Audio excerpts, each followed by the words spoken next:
अस्सलामुअलैकुम, welcome to other video. आज 20th of सितंबर है और आज वो वीकली वीडियो है जिसके अंदर हम कोशिश करते हैं कि सारी सेक्टर से न्यूज़ वगैरह ली जाएं, उनको एनालाइज किया जाए, न सिर्फ फंडामेंटली देखा जाए बल्कि टेक्निकली उनके चार्ट्स हमें क्या दिखा रहे हैं, इधर वो इम्पैक्ट ले चुके हैं न्यूज़ का या आने वाले दिनों में ले सकते हैं। इसके साथ साथ ये भी देखते हैं कि कौन सी स्क्रिप्ट्स के अंदर एंटर किया जा सकता है या किन को अवॉइड करने की ज़रूरत है। तो पिछले हफ्ते जो रहा था वो हमने देखा था सिनर्जी को, और सिनर्जी के अंदर हमने मूव भी देखा। अभी हम ये यहाँ पे देखते हैं सिनर्जी ने हमारे एग्जैक्ट टारगेट्स मीट किए हैं फ्राइडे में, और उसके अलावा हमारे पास एक और स्क्रिप्ट थी एवंसियन गैप हुआ था और टारगेट्स मीट हुए थे। तो इसी तरीके से आज देखते हैं कौन सी न्यूज़ है और किस सेक्टर से है। सबसे पहली न्यूज़ हमारे पास एग्रीकल्चर सेक्टर से है कि जो पिछले दिनों सैलाब आए हैं तो उसकी वजह से जो तबाकारियाँ हुई हैं उसको बेसिकली कंपनसेट करने के लिए पैकेज इंट्रोड्यूस कराने की बात की जा रही है, और इससे हमारे एग्रीकल्चर सेक्टर को एक सपोर्ट मिलेगी। देखा जाए तो पाकिस्तान के अंदर एग्रीकल्चर सेक्टर जो है वो एक बहुत अहमियत का हामिल है,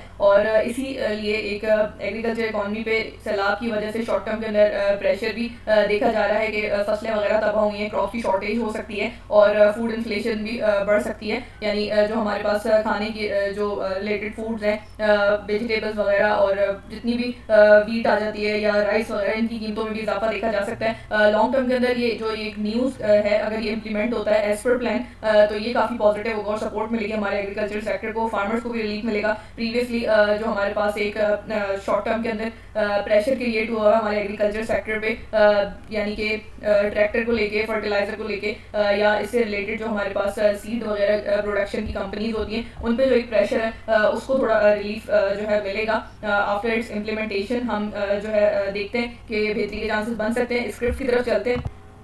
स्क्रिप्ट के अंदर अगर हम AGTL को देखें तो मंथली चार्ट है ये, और आप देखेंगे कि सैलाब तो हमारे पास अभी रिपोर्ट होना शुरू है, बट टाइम से ही, काफ़ी टाइम से ही हमारे ट्रैक्टर सेक्टर भी एक अंडर प्रेशर था, इसकी सेल्स में काफ़ी कमी थी।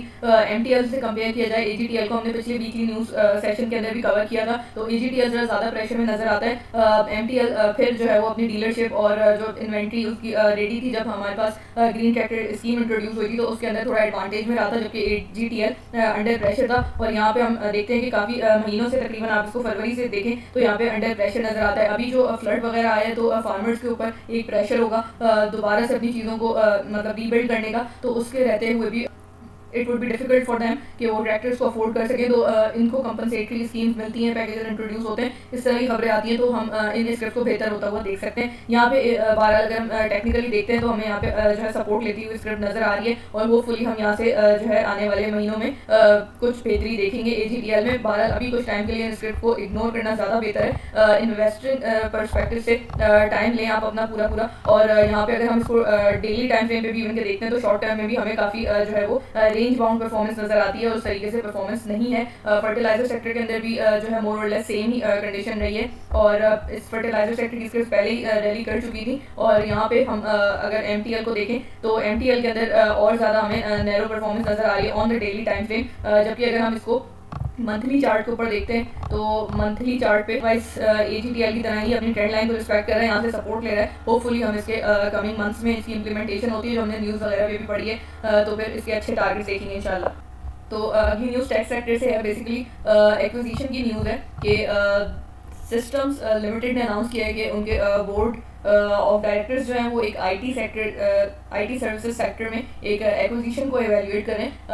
ये डील जो है वो अभी बिल्कुल इनिशियल स्टेजेस में है, यानी कि ड्यू डिलिजेंस दिया जा रहा है, कमर्शियल टर्म्स को देखा जा रहा है, और एग्रीमेंट को रिलेटेड मामला चल रहे हैं, रेगुलेटरी अप्रूवल वगैरह लिए जा रहे हैं। जब ये सब हो जाता है तो फिर ये एक फाइनल वर्डिक्ट मिलेगा इनका, और बोर्ड का डिसीजन 16 सितंबर को मीटिंग में लिया गया था। कंपनी ने कहा है कि वो PSX और शेयर होल्डर्स को हर मेजर जो है अपडेट से इन्फॉर्म करती रहेंगी। और इम्पैक्ट की बात की जाए इसकी अगर, तो ये बेसिकली जो भी एक्सपेंशन से रिलेटेड न्यूज़ होती है वो एक पॉजिटिव आउटकम लेके आती है। तो यहाँ पे भी पॉजिटिव सेंटीमेंट है इस न्यूज़ से रिलेटेड कि एक्विजिशन का मतलब है बेसिकली कि कंपनी अपना स्केल और ऑपरेशन को एक्सपेंड करना चाह रही है, और ये एक लॉन्ग टर्म ग्रोथ का सिग्नल या इंडिकेटर आप कह लें होता है। और शॉर्ट टर्म की बात की जाए तो मार्केट में इस न्यूज़ से इन्वेस्टर्स का ट्रस्ट जो है वो बढ़ सकता है। अभी हम इसको चार्ट पे भी देख लेंगे, और फाइनल आउटकम बहरहाल तभी उस पर डिपेंड करेगा कि जो रेगुलेटरी अप्रूवल के बाद हमारे पास फाइनल पिक्चर आती है, अप्रूवल होता है, तो फिर मज़ीद बेहतरी देखी जाएगी। अभी हम चार्ट पे देखें, हमने प्रीवियसली डिस्कस भी किया था जो डेली वीडियोस हमारी होती हैं उसके अंदर टेक्निकली इसको देखा था कि यहाँ पे हमारे पास सिस्टम्स जो है तकरीबन अगस्त के महीने से एक कंसोलिडेशन ब्लॉक में तो यहाँ से ये इसको ब्रेक करता है, तो फिर हम यहाँ से अच्छे टारगेट देखेंगे। तकरीबन जो इसका शॉर्ट टर्म के अंदर टारगेट बन सकता है वो बिल्कुल कंजर्वेटिव से अगर हम टारगेट लें तो 156 का लेवल है, और अगर इसको एक्सीड करता है तो तकरीबन 158 का लेवल बनता है ऑन शॉर्ट टर्म बेसिस। लेकिन अगर हम इसको मंथली चार्ट पे देखते हैं, क्योंकि एक्विजिशन और इस तरह की जो न्यूज़ होती हैं वो लॉन्ग टर्म के अंदर इम्पैक्ट दिखाती हैं, तो हम इस स्क्रिप्ट को देखते हैं कि यहाँ से ब्रेकआउट का हम यहाँ से और अच्छे लेवल्स पे इसको देख सकते हैं। ओवरऑल स्क्रिप्ट अच्छी है, स्क्रिप्ट हैज़ पोटेंशियल, फंडामेंटली भी एक अच्छी स्क्रिप्ट है सिस्टम, तो इसको अपनी कंसिडरेशन में ज़रूर आप रख सकते हैं। पिछले जो है महीनों में भी इसने काफ़ी अच्छी परफॉर्मेंस दी है, अभी यहाँ पे भी जो है इसने रैली किया है, और इसको जो है अपनी कंसिडरेशन में ज़रूर लाया जा सकता है। शॉर्ट टर्म की टारगेट्स बहरहाल अभी देखना ज़्यादा जो है बेहतर रहेगा, तो शॉर्ट टर्म के अंदर मैंने आपको बता दिया कि इसके जो है पॉसिबल टारगेट्स क्या हो सकते हैं। कंफर्मेशन फर्दर तब होगी जब ये इस कंसोलिडेशन ब्लॉक को ब्रेक करेगा। यहाँ पे हम देखते हैं तो वॉल्यूम हमें बेहतर बनता हुआ नजर आ रहा है, होपफुली इसको ब्रेक करेगा, हम यहाँ से अच्छे टारगेट्स के लिए इसको अपनी पोजीशन बना सकते हैं। नेक्स्ट न्यूज़ हमारे पास टॉमसेल की है, और कंपनी ने अनाउंस किया है कि कंपनी ने $7.5 बिलियन के एक्सपोर्ट ऑर्डर सिक्योर किए हैं जो चाइना से रिलेटेड हैं। ये बात हम इस वीक सुनते भी रहे हैं, हमने बहुत ज़बरदस्त परफॉर्मेंस भी देखी है फिर टॉमसेल की, और ये ऑर्डर जो है वो cooked of frozen boneless beef को लेके जो फाइनेंशियल ईयर 2025 से 2026 में शिप होंगे। कंपनी का इससे रिलेटेड ये कहना है कि ये सक्सेस उनके हाई वैल्यू हलाल प्रोसेस्ड प्रोडक्ट्स जो हैं उस पर फोकस और चाइना की स्ट्रिक्ट स्टैंडर्ड पास करने की वजह से जो है वो एक पॉसिबल हुई है। और अगर वैसे देखा जाए इम्पैक्ट के तौर पे तो पॉजिटिव है ये ऑब्वियसली टॉमसेल के लिए, क्योंकि एक नई मार्केट के अंदर जो है एक बड़ी डील क्रैक करना, तो ये ओवरऑल एक पॉजिटिव जो है पिक्चर क्रिएट करता है कंपनी की। एक्सपोर्ट से कंपनी के रेवेन्यूज भी बेहतर होते हैं, तो जो है इन्वेस्टर्स का कॉन्फिडेंस भी बढ़ता है उस पर। सेक्टर की बात की जाए तो हलाल फूड और मीट एक्सपोर्ट सेक्टर के लिए भी एक ओवरऑल पॉजिटिव न्यूज़ है, और ताकि जो है और लोग और कंपनीज के लिए भी एक डायरेक्शन बन जाती है। और मार्केट सेंटिमेंट की बात की जाए तो टॉमसेल के स्टॉक पे शॉर्ट टर्म में पॉजिटिव मोमेंटम जो है देखा गया है। फिर इसके कंपेटिटर की भी बात करेंगे जो हमारे PSX में रजिस्टर्ड है। हम यहाँ टॉमसेल को देखते हैं, तो टॉमसेल को टेक्निकली हमने यहाँ पे देखा था कि यही हम इधर प्लेस करते हैं, तो ये तकरीबन इसका ये एक लॉन्ग टर्म कोई टारगेट था जो इसने मीट किया। काफ़ी टाइम से आप देखेंगे कि ये एक कंसोलिडेशन ब्लॉक में था। अगर आप बिगर टाइम फ्रेम पे देखेंगे तो that would be more clear to you कि यहाँ पे जो है हमारे पास एक कंसोलिडेशन ब्लॉक था। ये ऐसे देखने में काफ़ी कम अरसा लग रहा है, लेकिन ये मंथ्स हैं और ये तकरीबन 2024 के जुलाई और अगस्त से बनते हैं, या अगर आप इसको यहाँ से और पीछे से देखें तो ये तकरीबन अप्रैल से बन रहे हैं। अब जाके जो है इसने ये इस मंथ अगस्त से जो है परफॉर्मेंस शुरू की और सितंबर के अंदर अपने इस टारगेट को मीट किया।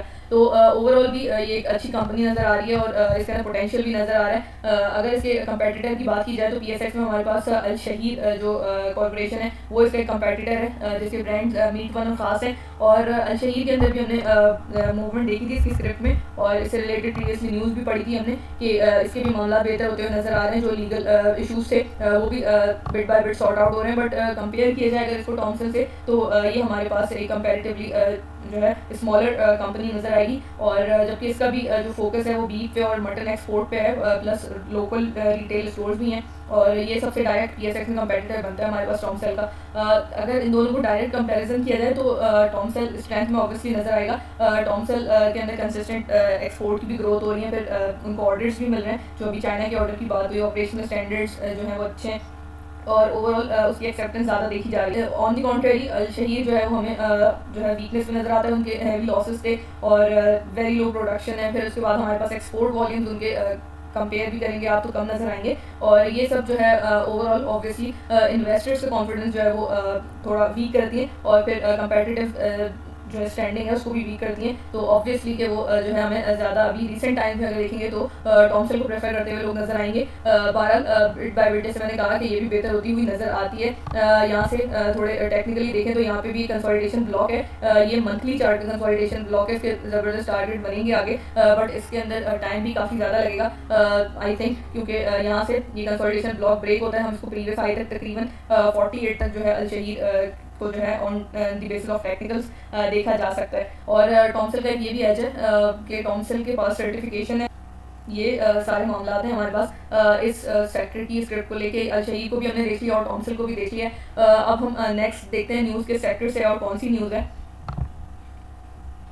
नेक्स्ट हमारे पास इन्फ्लेशन की है। हम PSX से रिलेटेड बाकी न्यूज़ तो कवर करते थे स्क्रिप्ट रिलेटेड, लेकिन अब जो है कुछ वीक से कोशिश है कि इन्फ्लेशन रिलेटेड भी न्यूज़ कंसिडर की जाए, क्योंकि जितनी इन्फ्लेशन ज़्यादा होती है उतना जो है वो स्टॉक एक्सचेंज पे भी उसका असर पड़ता है और ये एक नेगेटिव इम्पैक्ट क्रिएट करती है इन्फ्लेशन, और यही हमने देखा भी है। अभी हम न्यूज़ क्या पढ़ते हैं कि inflation expected to hit 11 months high amid flood, और यानी इसको सिंपल टर्म्स में देखा जाए तो पाकिस्तान के अंदर जो इन्फ्लेशन है जो अगस्त के अंदर हमारे पास 3% थी, सितंबर में तकरीबन 6.5% तक जो है इसकी पहुंचने की एस्टिमेशन की जा रही है। और मंथ ऑन मंथ बेसिस पे बात की जाए, यानी प्रीवियस ईयर के इसी मंथ से कंपेयर किया जाए तो 3.1% जो है एस्टिमेट बनता है, जो लास्ट 26 मंथ की हाईएस्ट मंथली जो है इंक्रीज होगी। और इस सर्च में हमारे पास रीज़न ऑब्वियसली एक फ्लड का फैक्टर है, जिससे हमारी जो फूड रिलेटेड चीज़ें टोमेटोज़ वीट वगैरह, इससे पहले भी बात हुई, तो उसकी कीमतों में भी इजाफा है और इलेक्ट्रिसिटी चार्जेस में थोड़ा रिलीफ आया,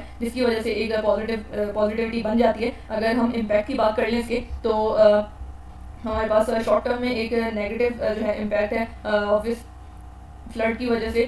इन्फ्लेशन जो है बढ़ सकती है, जिससे हाउस होल्ड और बिजनेस दोनों पे प्रेशर आएगा।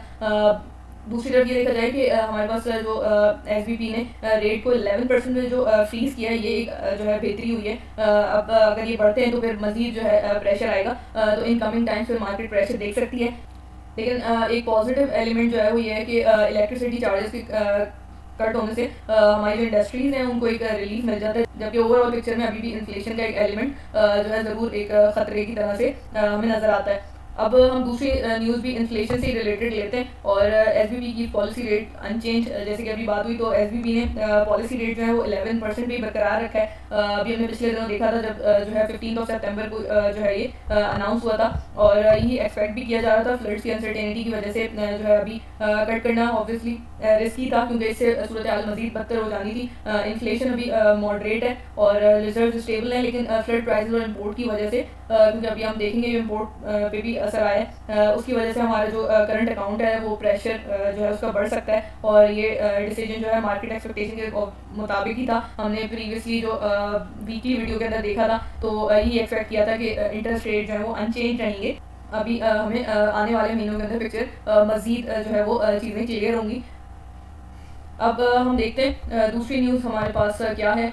दूसरी न्यूज़ हमारे पास बेसिकली एक ऐसी न्यूज़ है जो पिछले दिनों बहुत ही ज़्यादा जो है वो डिस्कशन का बाइस थी, और एक बहुत पॉजिटिव न्यूज़ थी। हमने मार्केट को न्यू हाइज भी बनाते हुए देखा, एक तारीखी वॉल्यूम भी देखा मार्केट में, और डिफेंस से रिलेटेड न्यूज़ थी कि पाकिस्तान और सऊदी अरब ने स्ट्रेटेजिक म्यूचुअल एग्रीमेंट SMDA अगर आपसे कहें तो साइन किए। प्राइम मिनिस्टर और क्राउन प्रिंस के दरमियान जो है ये एग्रीमेंट साइन हुआ, और इस एग्रीमेंट के मुताबिक अगर आपको नहीं मालूम तो थोड़ा सा बता देती हूँ कि इस एग्रीमेंट के मुताबिक किसी एक मुल्क पे अगर कोई एक्सटर्नल अटैक होता है तो उसको दोनों मुल्कों के ऊपर अटैक समझा जाएगा। और SMDA में joint military training and defence industry की बात की जाए और कोलैबोरेशन और मुख्तलिफ ऐसी चीज़ें शामिल हैं। ये दोनों मुल्कों की सिक्योरिटी और रीजनल स्टेबिलिटी को मजबूत करता है। और इम्पैक्ट की बात की जाए तो जो पॉलिटिकल जो है वो पॉजिटिविटी आ जाती है, यानी पाकिस्तान के डिफेंस टाइज सऊदी अरब और ज़्यादा स्ट्रेंथन हो गए हैं, जो रीजनल स्टेबिलिटी को और पाकिस्तान की सिक्योरिटी के लिए एक बहुत स्ट्रॉन्ग सिग्नल है। दूसरी तरफ हम देखें तो मार्केट के एंगल से अगर हम इसको देखेंगे तो अभी बात भी हुई, बहुत ज़बरदस्त रहा, और डायरेक्ट स्टॉक्स पे इसका ओवरऑल कोई इम्पैक्ट नहीं है, लेकिन इसने एक जो है वो कहना चाहिए कि सेंटिमेंट जो है थोड़ा क्रिएट करना शुरू करती है कि अगर डिफेंस रिलेटेड एग्रीमेंट हुआ है तो may be in future trade agreements हम देखें, कोई ऑयल रिलेटेड एग्रीमेंट्स देखेंगे। पाकिस्तान की हैवी डिपेंडेंस है ऑयल पे, सऊदी के पास ऑयल रिजर्व है, तो ये सिर्फ अभी बातें हैं, अभी इसके ऊपर कोई वैलिड हमें न्यूज़ नहीं मिलती है। अगर मिलती है तो फिर हम जो है उसको जो है मार्केट को उसका इम्पैक्ट लेते हुए देखेंगे, बहुत ज़बरदस्त एक पॉजिटिव इम्पैक्ट क्रिएट हो सकता है। तो अभी के लिए फिलहाल ये न्यूज़ थी और इसका हमने इम्पैक्ट मार्केट पे देखा भी है। अब हम नेक्स्ट न्यूज़ की तरफ चलते हैं। नेक्स्ट हमारे पास टेक्सटाइल सेक्टर से है, और प्रीवियसली हमने टेक्सटाइल सेक्टर की एक्सपोर्ट ज़बरदस्त देखी थी। अब न्यूज़ है कि टेक्सटाइल सेक्टर की एक्सपोर्ट्स जो है वो जो है उसमें कमी आई है, और 6 बिलियन यहाँ पे हमें डॉलर नज़र आते हैं। अब थोड़ा सा इसको डाइसेक्ट किया जाए इस न्यूज़ को, तो अगस्त 2025 में पाकिस्तान का ट्रेड डेफिसिट जो है वो बढ़ गया है, $6 बिलियन हो गया है। और इसका मेनली रीज़न जो है वो हमारी टेक्सटाइल एक्सपोर्ट के अंदर जो कमी आई है वो है, क्योंकि पाकिस्तान के तकरीबन 63% आप देखेंगे तो डिपेंड मतलब जो उसकी एक्सपोर्ट हैं वो टेक्सटाइल सेक्टर पर डिपेंड करती हैं, और जब वो डिक्लाइन हुई है तो उसका ऑब्वियसली एक ड्रास्टिक इफेक्ट आया है।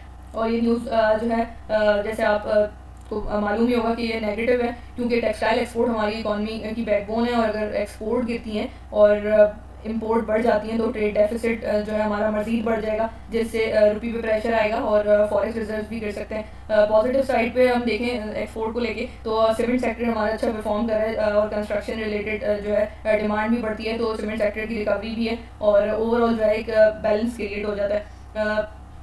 अब रीजंस क्या रहे टेक्सटाइल की जो है डिक्लाइन एक्सपोर्ट डिक्लाइन होने के पीछे, तो काफ़ी रीजंस हैं। अब हमारे पास रॉ मटेरियल है, जब हमारी फसलें और जो है फ्लड की वजह से अफेक्ट हुई हैं तो कॉटन शॉर्टेज भी है, और दूसरा क्वालिटी का भी एक इशू आ जाता है, और एक्सपोर्ट में हमें क्वालिटी भी बरकरार रखनी होती है। एनर्जी की रेट्स की वजह से हाई कॉस्ट हो रही है प्रोडक्शन में, वो भी एक एलिमेंट आ जाता है। पॉलिसी रेगुलेटरी वगैरह का भी सारी चीज़ें देखते हैं, तो ओवरऑल हमें टेक्सटाइल सेक्टर एक प्रेशर में नज़र आता है। जब हम एक्सपोर्ट की बात करते हैं तो हम दो स्क्रिप्ट टेक्सटाइल सेक्टर से ज़रूर देखते हैं, एक इमेज होती है और एक गुल अहमद होती है। इमेज को हम देखते हैं तो यहाँ पे हमें काफ़ी पहले से ही जो है प्राइस डिप होती हुई नज़र आ रही थी। तकरीबन हम जुलाई से देखेंगे कि जुलाई के फर्स्ट वीक से ही तकरीबन प्राइस ने डिप किया। यहाँ पे थोड़ी शॉर्ट टर्म जो है अपवर्ड मूव दिया, उसके बाद हमने इसको डिप करते हुए देखा, बट गुड थिंग इज़ कि टेक्निकली हम देखते हैं तो यहाँ पे अच्छी सपोर्ट लेके चल रही है प्राइस, और यहाँ से जो है एक्सपेक्ट किया जा सकता है कि कुछ टाइम में जो है वो बेहतरी होते हुए देख सकते हैं। टेक्सटाइल सेक्टर को गवर्नमेंट सपोर्ट करने की बहुत ज़्यादा कोशिश कर रही है, तो इंशाल्लाह इन कमिंग टाइम्स हम जो है चीज़ों को बेहतर होता हुआ देखेंगे, अगर ये मामला जो है अच्छे से टैकल हो जाते हैं। यहाँ गुल अहमद की स्क्रिप्ट में भी हम देखते हैं कि जो है टारगेट्स इंटैक्ट है हमारे बाहर, लेकिन अभी तक जो है यहाँ पे थोड़े दिनों से एक रेंज बाउंड परफॉर्मेंस है, क्योंकि ऑब्वियसली न्यूज़ का भी एक इम्पैक्ट आता है। अगर हम इसे मंथली चार्ट पे देख लें तो मंथली चार्ट के ऊपर हमारे पास ये एक टारगेट 44 का वाला इंटैक्ट नज़र आता है, लेकिन जो है यहाँ पे अगर आप देखें तो इस मंथ का जो वॉल्यूम है वो जो है कंपेयर टू प्रीवियस मंथ कम नज़र आता है। अब नेक्स्ट न्यूज़ हम लेते हैं क्लोवर की, और क्लोवर ने अभी से बहुत अच्छी परफॉर्मेंस दी है। ये हमारे पास जो न्यूज़ है ये 15 सितंबर की, और इस न्यूज़ को थोड़ा समझते हैं कि ओवरऑल क्या न्यूज़ है। कि I can not show you the entire page because of the advertisement, लेकिन मैं आपको वैसे न्यूज़ बता देती हूँ कि क्लोवर का थोड़ा सा बैकग्राउंड अगर समझे तो क्लोवर जो है पाकिस्तान लिमिटेड हमारे पास एक पहले ट्रेडिंग कंपनी थी, अब डाइवर्सिफाइड ऑपरेशंस करती है। कोर बिजनेस जो है उसका वो इंपोर्ट मार्केटिंग और डिस्ट्रीब्यूशन पे है, और वो क्या है वो पेट्रोलियम प्रोडक्ट्स और लुब्रिकेंट्स केमिकल्स और कंज्यूमर गुड्स में काम करती है। ये इसकी पेरेंट कंपनी जो है अभी इसको न्यूज़ रिलेटेड पढ़ेंगे भी, वो फॉसिल एनर्जी प्राइवेट लिमिटेड है। ये क्लोवर अपनी पेरेंट कंपनी से फिलिंग स्टेशन एक्वायर कर रहा है, और फोकस जो है इसका बेसिकली वो रिटेल फ्यूल स्टेशन के जरिए अपने ऑयल मार्केटिंग सेक्टर के फुटप्रिंट को जो है वो एक्सपेंड करना है।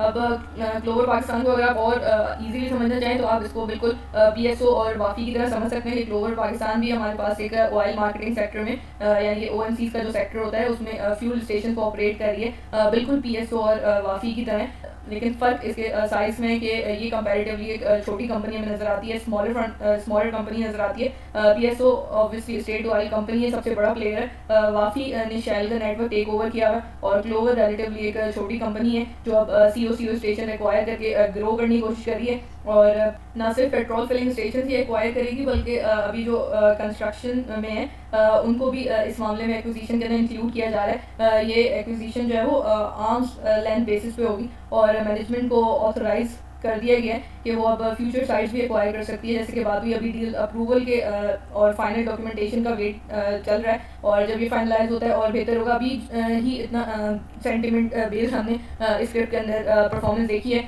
डेली चार्ट पर अगर मैं आपको इसको शो करूँ तो पिछले दिनों इसने अच्छा परफॉर्म किया था, यहाँ से जो है इसने यहाँ का हाई बनाया था। और अगर मैं आपको इसको मंथली चार्ट पे दिखाऊँ तो मंथली चार्ट के हिसाब से हमने इसके टारगेट जो है वो प्लान किए हुए थे, और यहाँ से ब्रेकआउट देते हैं इंशाल्लाह में टारगेट्स को मीट होता है। देखेंगे ये न्यूज़ ऐसी है जो कि जब हम इसके फाइनलाइजेशन की या एक्विजिशन की एक फाइनल न्यूज़ सुनते हैं तो फिर हम इसका इम्पैक्ट देखेंगे। अभी हम भारत अगर पिछले मंथ से कंपेयर किया जाए, जून से लेके हम अगस्त तक कंपेयर करें तो जो एक रेड कैंडल फॉर्मेशन हो रही थी वो यहाँ पे हमें हमें एक सितंबर के मंथ में एक अच्छी कैंडल फॉर्म होती हुई नजर आई है विद गुड वॉल्यूम। तो यहाँ से एक्सपेक्ट किया जा सकता है कि इंशाल्लाह हम ब्रेकआउट देखेंगे तो अच्छे लेवल जो है वो इसके देख सकते हैं। और अगर मजीद जो है इसको आप टाइम देंगे तो ये आपको इस लेवल तक भी इंशाल्लाह दिखा सकता है। ये जो एक ओवरऑल न्यूज़ है पॉजिटिव है और ये लॉन्ग टर्म के अंदर कंपनी को एक अच्छी पोजीशन में ले आता है और इसी लिए हम जो है इसके लॉन्ग टर्म के अंदर टारगेट्स भी अच्छे देख रहे हैं जो हम अभी यहाँ पे प्लॉट कर रहे हैं। लॉन्ग टर्म के अंदर मंथली चार्ट के टारगेट्स जो है वो टाइम लेते हैं, साल या साल से ज़्यादा भी कभी लग जाता है। लॉन्ग टर्म के अंदर 82 से 90 तक देख सकते हैं और ये कंपेरेटिवली इन टारगेट से शॉर्टर टाइम में कवर होंगे, बट एक क्लियर पिक्चर होगी जब हम टेक्निकली यहाँ से ब्रेकआउट देखेंगे। अब इस ट्रेड में प्रीवियसली अपना एक हाई भी फॉर्म किया है तो यहाँ से ये इसी तरीके से ब्रेक लेके चलेगी, इसीलिए हमने ये टारगेट्स को डिवाइड किया है। अब नेक्स्ट न्यूज़ देख लेते हैं। नेक्स्ट हमारे पास PIBTL के रिजल्ट से रिलेटेड न्यूज़ है कि कंपनी जो है पॉजिटिव से लॉसेस में चली गई है फाइनेंशियल ईयर 2025 में। अगर अभी हम इसको स्क्रिप्ट रिलेटेड भी देखेंगे, बहरहाल यहाँ पे जो एक मेन वजह है वो रेवेन्यू जो है इसके कॉन्ट्रैक्ट हुए हैं जिसकी वजह से मेजर प्रेशर नज़र आता है। स्क्रिप्ट को देख लेते हैं। यहाँ पे हम PIBTL को अगर डेली चार्ट पे देखें, पहले 15 सितंबर की ये न्यूज़ है और 15 सितंबर तक हम देखेंगे कि यहाँ पे इसने डिप दिखाया और फिर जो है यहाँ से एक अच्छा टेक्निकली जो है ये आगे बढ़ी है, लेकिन अभी यहाँ से जो है देखते हैं क्या परफॉर्मेंस रहती है इसकी। आई बिलीव कि यहाँ से डिप जो है आ सकता है, अलबत्ता यहाँ पे वॉल्यूम बहुत ज़बरदस्त नज़र आते हैं डेली चार्ट के ऊपर। मंथली चार्ट पे अगर हम इसको देखते हैं तो मंथली चार्ट के ऊपर हमारा ये टारगेट इंटैक्ट है और ये एज पर it's cup and handle formation है। ये तकरीबन आपके पास 18 का टारगेट बनता है as per monthly time frame. और अगर यहाँ से एक न्यूज़ हमारे पास इसकी रेकोटिक में भी इन्वॉल्वमेंट की बन जाती है तो that would be a really good sign, जो कि लोग एक्सपेक्ट कर रहे हैं कि ऐसा हो सकता है। अभी कोई ऑफिशियल न्यूज़ नहीं आई है, अगर ऐसी कोई न्यूज़ आती है रेकोटिक के जो हमारे पास एक प्रोजेक्ट है उसके अंदर इन्वॉल्व है तो फिर हम जो है यहाँ पे एक मजीद सेंटिमेंटल बूस्ट देख सकते हैं। टेक्निकली यहाँ पे बिल्कुल अपॉर्चुनिटी बन रही है और यहाँ से जो है मंथली चार्ट के हिसाब से तकरीबन 18 का लेवल इंशाल्लाह देखा जा सकता है। PIBTL को डिस्कस किया है। अब हम नेक्स्ट न्यूज़ देखते हैं। तो अगली न्यूज़ हमारे पास नेटसोल की है। नेटसोल हमारे पास एक पाकिस्तान रीजन की कंपनी है जो कि IT सॉल्यूशंस प्रोवाइड करती है, सॉफ्टवेयर रिलेटेड कंपनी है और ये ना सिर्फ पाकिस्तान से यानी US स्टॉक एक्सचेंज के अंदर भी NASDAQ में भी रजिस्टर्ड है, लिस्टेड है। और यहाँ से अब इसकी ये न्यूज़ है कि इसने एक बड़ी जापानीज़ ऑटो फाइनेंस कंपनी जो कि ऑस्ट्रेलिया और न्यूजीलैंड से रिलेटेड है, सिर्फ 5 साल का $multi-million कॉन्ट्रैक्ट जो है वो साइन किया है जिसमें वो अपना एडवांस फाइनेंस प्लेटफॉर्म इम्प्लीमेंट करेंगे। इससे नेटसोल के ऊपर क्या इम्पैक्ट आएगा कि नेटसोल को स्टेबल मंथली रेवेन्यूज जनरेट होंगे और ग्लोबल क्रेडिबिलिटी भी बढ़ जाती है। तो ये ओवरऑल एक पॉजिटिव न्यूज़ है और न सिर्फ ये शॉर्ट टर्म के अंदर भी सेंटिमेंट बेस्ड जो है वो रही होगी जिसने अच्छा सेंटिमेंट क्रिएट किया होगा, बल्कि जो है वो लॉन्ग टर्म के अंदर भी हमें कंपनी बेहतर पोजीशन में दिखाती है। अभी हम इसको डेली चार्ट पे देखते हैं। ये न्यूज़ को अगर हम देखें तो 16 सितंबर की ये न्यूज़ है और 16 सितंबर को हम देखते हैं यहाँ पे थी और फिर हमने अच्छा पॉजिटिव सेंटिमेंट ड्रिवन मूव देखी। टेक्निकली अगर आप इसको डिफाइन करना चाहें तो बेसिकली इसने यहाँ पे सपोर्ट लिया था और यहाँ से बाउंस बैक किया था और यही जो है इसकी मूवमेंट रही थी। यहाँ से फिर इसने डिक्लाइन दिखाया है। अगर हम इसको बिगर टाइम फ्रेम पे देखें तो ऑब्वियसली एक लॉन्ग टाइम में जो है वो इम्पैक्ट दिखाने वाली न्यूज़ है कि मंथ बाय मंथ जो है इनके रेवेन्यूज़ बेहतर होंगे और हम स्क्रिप्ट के अंदर अच्छी परफॉर्मेंस देखेंगे। मंथली चार्ट पर हम देखें तो यहाँ पे कप एंड हैंडल फॉर्मेशन है जिसका target I have placed it over here और यहाँ से हम इंशाल्लाह इसको अच्छे टारगेट्स जो है अचीव होते हुए देखेंगे इन अ लॉन्ग रन। यहाँ से जो टारगेट बनता है वो तकरीबन 286 का बनता है। जैसे बात होती है कि एक शॉर्ट टारगेट मीट होता है, अक्सर स्क्रिप्ट वहाँ से करेक्शन दिखाती हैं। इसने प्रीवियसली अपने हाइज भी बनाए हैं तो हो सकता है कि यहाँ से हमें हैंडल का टारगेट दिखाए और फिर थोड़ा करेक्ट करे और फिर जो है ये हमें फर्दर मूव दिखाए। भारत ओवरऑल टारगेट जो है इसके 286 तक के बनते हैं जो कि इसका एक प्रीवियस हाई है। अगर यहाँ से एक्सीड होता है तो फिर हम इसको और आगे जाता हुआ देखेंगे। ये थी आज की न्यूज़ और हमने स्क्रिप्ट को देखा। होपफुली आपके लिए वीडियो हेल्पफुल रही होगी। अगर ऐसा है तो वीडियो को लाइक कीजिएगा, चैनल को सब्सक्राइब करें। किसी स्क्रिप्ट से रिलेटेड कोई भी क्वेश्चन हो मोस्ट वेलकम, मैं इंशाल्लाह उसका ज़रूर रिप्लाई करूँगी। संडे को हम वीडियो बनाते हैं, मंडे के लिए जो स्क्रिप्ट देखी जा सकती हैं उनसे रिलेटेड, तो वो भी आप लोग ज़रूर देख सकते हैं। इंशाल्लाह मंडे की मार्केट के लिए आपके लिए हेल्पफुल होगा। एंड लास्टली व्हाट्सएप चैनल का लिंक वीडियो डिस्क्रिप्शन और चैनल पोस्ट में मेंशन है, मोस्ट वेलकम, आप उसको भी ज्वाइन कर सकते हैं। और इसके साथ ही नेक्स्ट वीडियो मिलते हैं इंशाल्लाह। अल्लाह हाफिज़।